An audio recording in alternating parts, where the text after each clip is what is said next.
say I wanted to create a handle for my broomstick.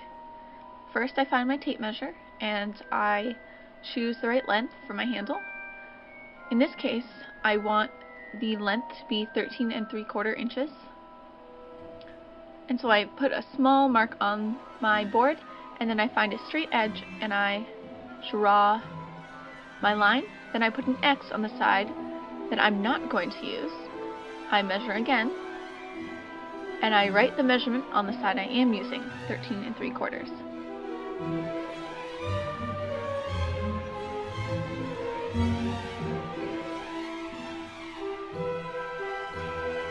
Next, I need goggles. Eye protection is always key. Next, tie back your hair. Also make sure to remove any hanging horcruxes or any other magical items that could become entangled in your saw. Next, put your wood against the fence. Now, you're going to make sure the wood is against the fence and push down on the trigger. Make sure that when you cut, you put the blade of the saw on the side of the wood that you're not going to use.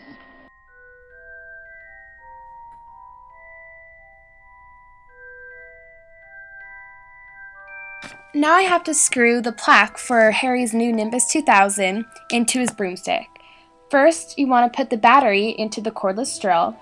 Then you want to make sure that you have the safety off and you press in the right arrow. So since I want to drill something in, I want to press the arrow going forward.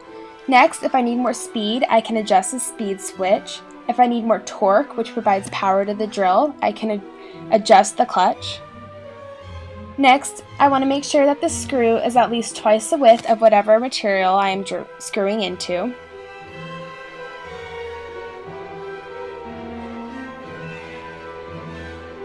Now I'm making sure that the bit is in the grooves of the screw head the whole time.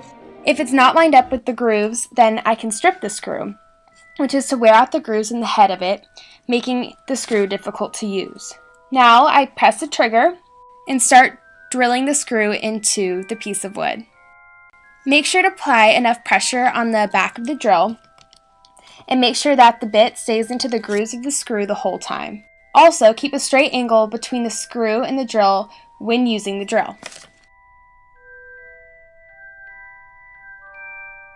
To take a screw out, press the arrow pointing towards you or backwards, then line up the bit with the grooves in the screw head.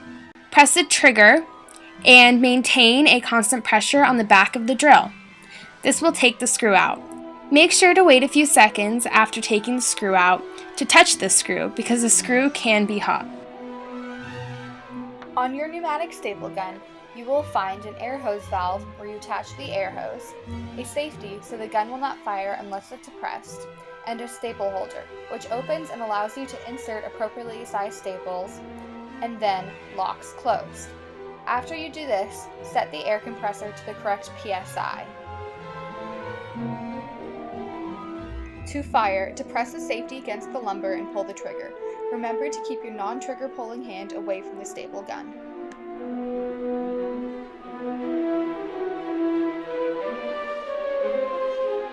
To hang a fixture, first pick up the fixture by either the yoke or the C-clamp.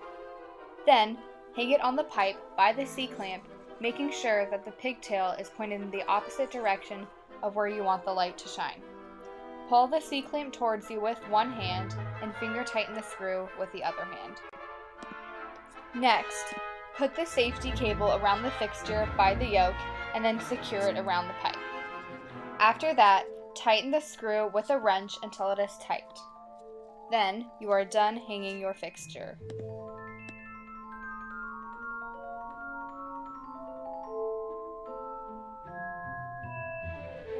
Now we want to focus the fixture for Harry's award ceremony for winning the Triwizard Tournament. First, we want to pan the fixture. So we take the wrench and adjust it so that it's tight around the pan bolt. Then, we turn the pan bolt until the fixture is loose.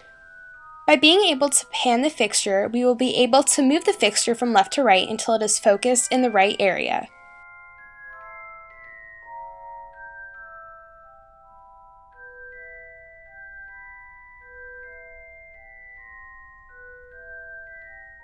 When you finally have the pan bolt loose, you'll be able to turn the fixture from your left to right.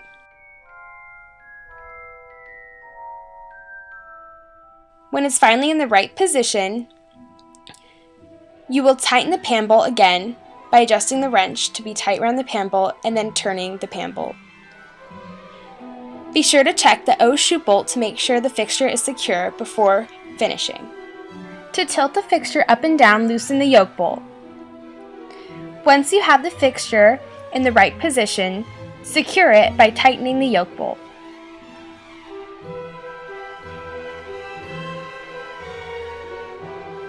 You can adjust the shape of the beam of light by adjusting the shutters. When you adjust the shutters, the opposite side of the light will be changed from the shutter you are adjusting. For example, if I change the shutters on the right of the fixture, the left side of the beam will be changed. You can rotate the image created by the shutters by loosening the barrel rotation knob shown here. Once you have it in the right position, tighten the barrel rotation knob. To change the color of a light, insert a gel frame by adjusting the gel frame clip and sliding in the gel frame. Once you have it in, close the gel clip frame.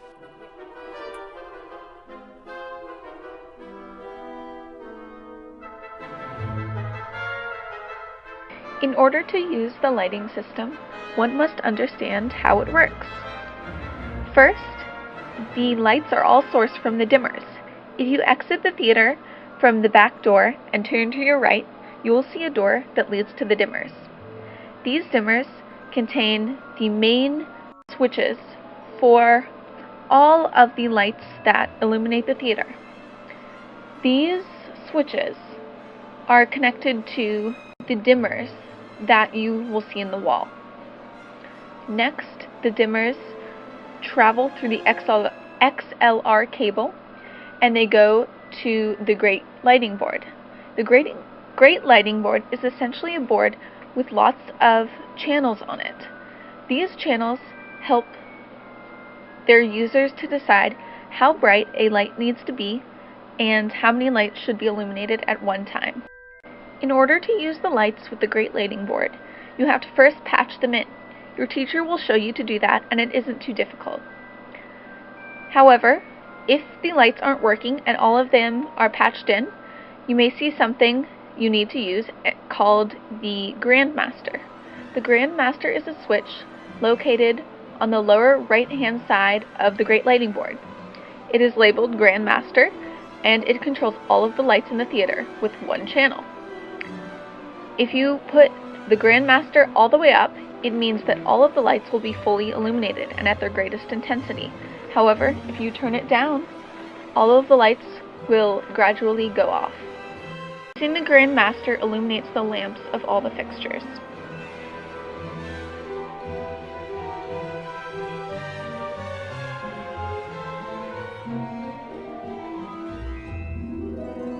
One of the most obvious things about Harry's broomstick is that it is finished with a rich mahogany color.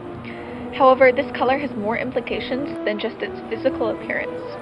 Color is one of the elements of design, and it can be used to make its viewers feel different emotions.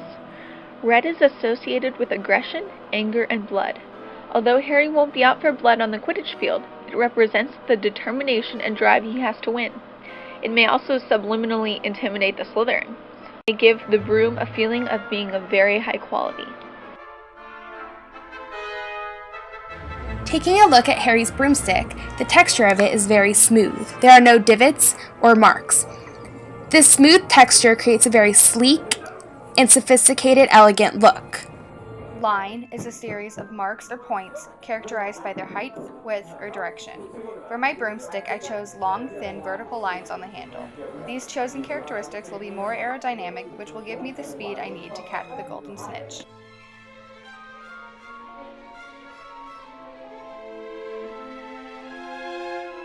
The first controllable quality of light is color.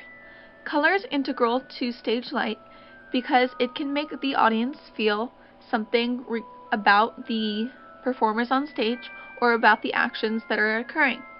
For example, if a stage is lit with red light, it may exude a feeling of aggression or high energy.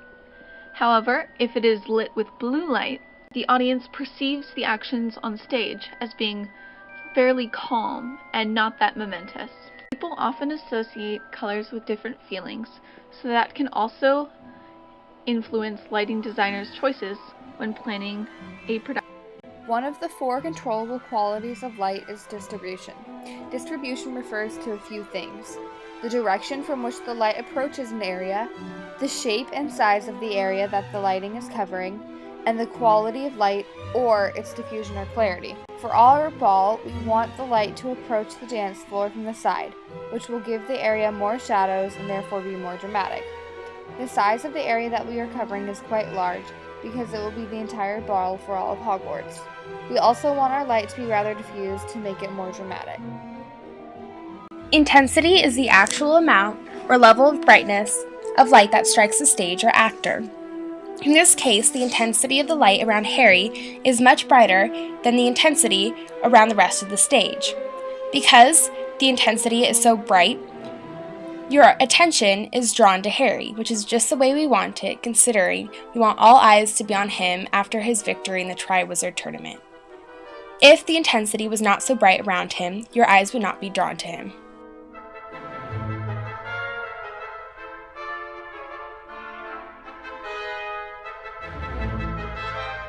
One function of stage light is mood. Mood is somewhat like color in that it makes audiences feel something towards the actions on stage. However, it is slightly more complicated. Color can be used to create a mood, but mood can also be influenced by factors such as the presence of light on the stage or a general feeling that the placement of light has on the audience. One of the functions of light is visibility. Visibility is simply what can or cannot be seen on stage. For our Yule Ball, we want to have the visibility high enough so that we can see everyone, but a little dim to create a romantic atmosphere. That being said, we will be using selective visibility. Modeling is the revealing of the form of an object through the pattern of highlight and shadow that is reflected from the object to the eye. When light strikes an object or a person in a natural angle and way, we see shadows where we normally expect to see them. The normal shadows fall under the eyebrows, cheekbones, nose, and jawline. But since the light is hitting Harry in an odd fashion, the modeling is very mysterious and eerie. The shadows on half of Harry's face make the feel very eerie. This is not the way we want Harry to look after his victory in the Triwizard Tournament. We have to adjust the lighting so that the angle hits Harry's face in a more natural way to eliminate the eerie shadows.